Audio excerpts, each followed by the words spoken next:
How to edit htaccess file through cPanel File Manager. Log into your cPanel account. You will be on this page. Now go to Files section and click on the File Manager. There is a list of file directories which contain htaccess file. Hypertext access or htaccess file is a hidden file. First go to Settings and check Show All Hidden Files, then click on the Save button.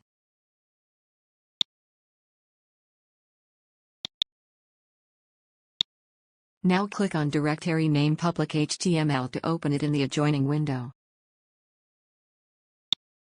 Right-click on the htaccess file, then click on the Edit option. If you want to change encoding, you can change it now, otherwise click on the Edit button. Let's make some changes to the PHP version. Now click on the Save Changes button to save it. That's it, we have successfully made changes in the htaccess file. Thank you for watching.